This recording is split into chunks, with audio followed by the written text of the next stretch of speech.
Okay, we're back, guys. Okay, so the play aids that we use, the first one, the one that's key to the game, is called an attitude vector information display, And that would be that. And that is what that's what I'm showing you right here. Got it. This blue hexagon is the hex your ship is in. Inside the hexagon, we have a top-down view of a sphere, and the full sphere looks a lot like this: 90 degrees, 60 degrees, 30 degrees, 0 or the equator, negative 30, negative 60, negative 90. Yep. And if we go down to here, 90 degrees, 60 degrees, 30, 0 is the equator, negative 30, negative 60, negative 90. Now we're going to be using this set of symbols right here to record our ship's orientation on the avid, which is a 2D representation of a sphere. Got it. So, our ship is facing direction A, and is angled up at a 30-degree angle.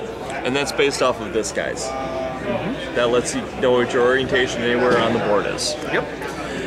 And our ship is facing direction A, angled up at a 30-degree angle. So I'm going to draw the triangle for my nose here in the blue ring, facing direction A.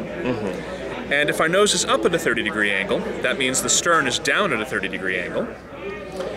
So I draw the symbol for the aft right here, and I circle it to show that it's angled down.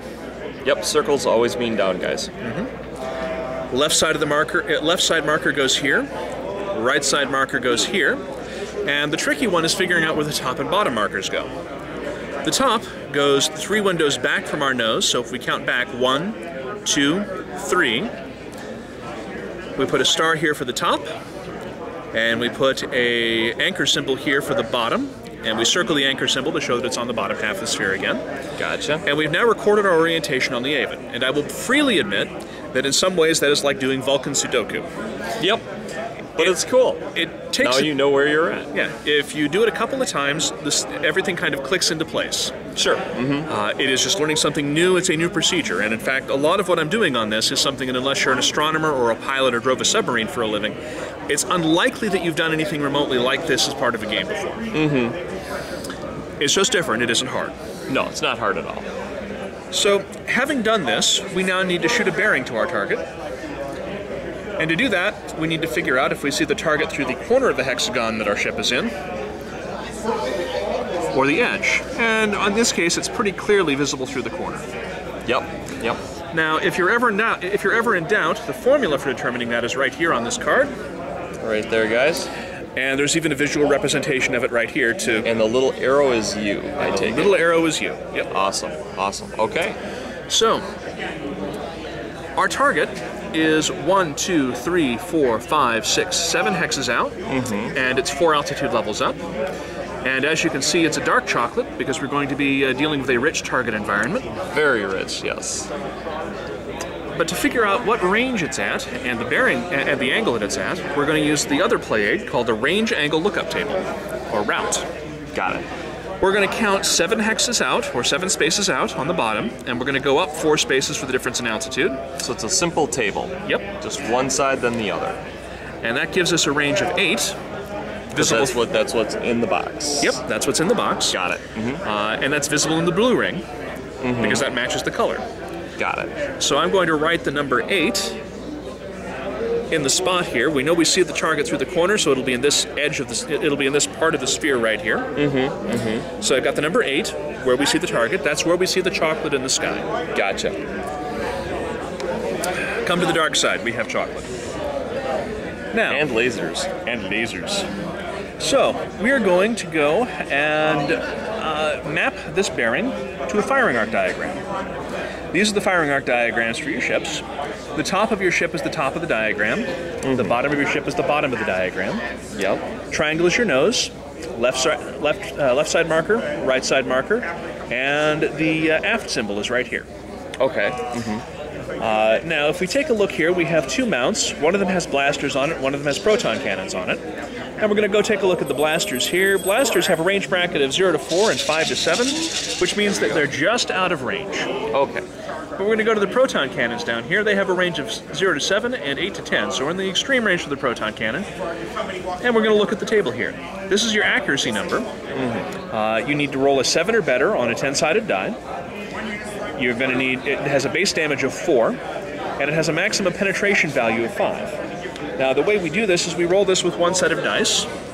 Red is your accuracy die.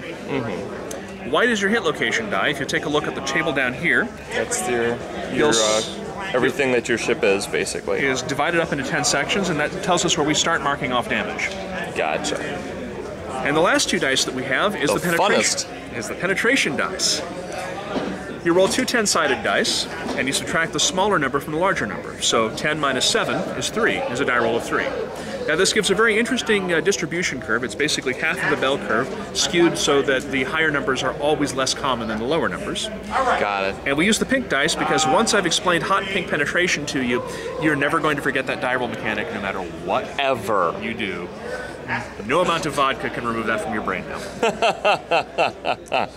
Okay, let's blow up some chocolate. Indeed, indeed, indeed, indeed.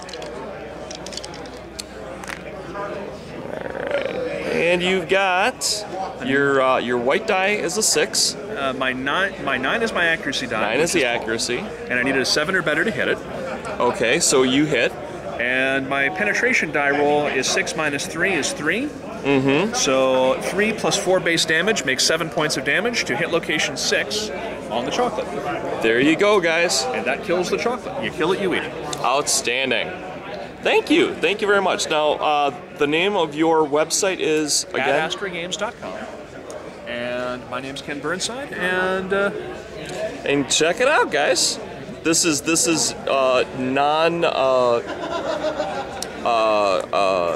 specific theme games and non-scale. So I mean, you can go full-size battleships down to TIE fighter-sized, dogfights. So that's awesome. One of our standard demos that we do at cons is I will have a Federation task force fighting a Klingon task force, and then as they're getting through and going into fights, I'll drop a couple of shadow battle cruisers out of Babylon 5 and they're on the edge of the map. Just because you can. Just because I can. Well, thank you so much for your time. We appreciate it. Thank you. Thank you.